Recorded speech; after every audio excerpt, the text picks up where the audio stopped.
So I've been mountain biking for quite a while, and I've always ridden with 510 free riders. I started with the 510 free riders, now I've got the 510 free rider pros, and my last pair, these right here, left a lot to be desired in terms of quality. Here are the current soles, and I'll be honest, I remember them looking pretty bad even after my very first ride. So I decided to give them one more chance before switching to another shoe brand. And today we're gonna do our first ride and just see how the quality holds up today, because it just hasn't been there lately. So we'll see. This is what they currently look like. So you can see right there, we've got everything. I just took these out of the box, haven't even put them on the pavement yet, right? Everything's smooth. It's got the, it's 510, right? It's 510, it's got the little circle things. So let's see how it goes. I'm just over here at my local trail. It's kind of an XC-ish trail, so it's not really crazy or anything, but let's find out how they do. So I'm testing these on just kind of a base set of Race Face Chesters. These are kind of my go-to pedal. They're cheap and they're great. So that's what we're gonna test. So let's see how this does. Ooh, already way more grip than my old ones, but that doesn't really mean much over the long term. So let's go. All right, let's check. So that was 1 mile, 1.08 miles. And so far, oh, they look good. So far there's no rips, nothing on the right foot. Check the left foot. Same thing right there. You know, right up where I put my foot from like here to here, just depending. That looks good. I'm optimistic, but we still have at least 6 miles to go on this little ride, so we'll see how it goes. My watch just hit 5 miles, and I'm very curious to see what this looks like. I've got more riding to do, not a ton, but let's see how they look. So we've got a little bit of a bite right here, a very small one. The inside of the tread looks just fine. Got another little thing right there, so right there and right there. But that's more than acceptable. That's just fine. Let's hit the left foot. Slime. Oh no, that's from the sewer I'm sitting on. That's good. Right there, a little bit right there. A little there too. But that's just fine. I mean, that is perfectly acceptable.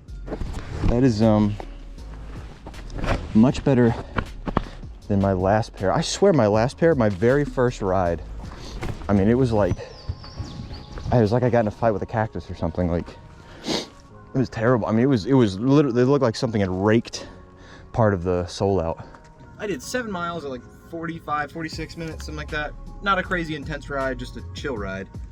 And let's look at the damage here. So they've definitely been ridden. You can see a little bit already of the pedals kind of biting in there.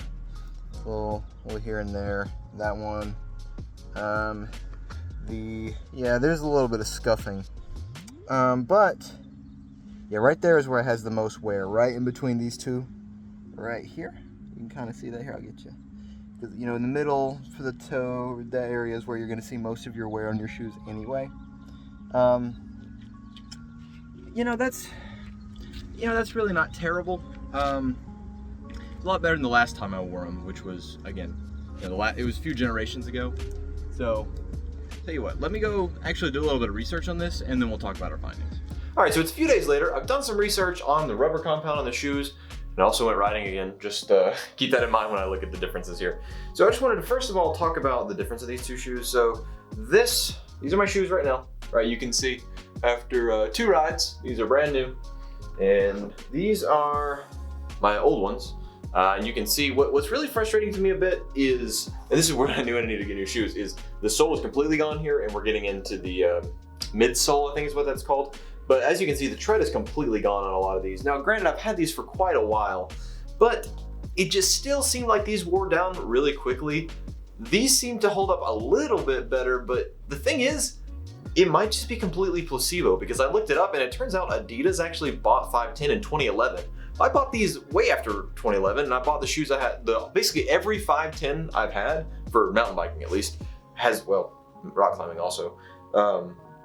Actually, I don't even own any 510 rock climbers. Anyway, every pair of 510 biking shoes I've had was after 2011. So I don't know, did I just start riding harder, or I don't know.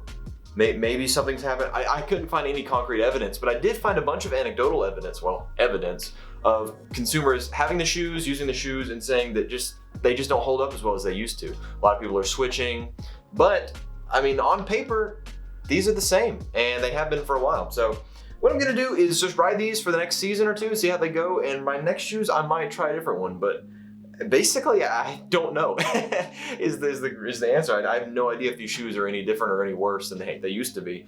They seem like they hold up a little bit better, but we'll see. So really, it's just anecdotal. So I guess, what do you guys think? You know, are you having an issue with the 510s? Have you switched? Do you still ride them? Because I don't know.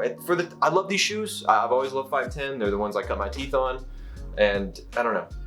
I hate switch, but at the same time, they just don't feel as good as they used to. But you know, maybe that's just in my head. So either way, thank you guys for watching, and I'll see you again next time.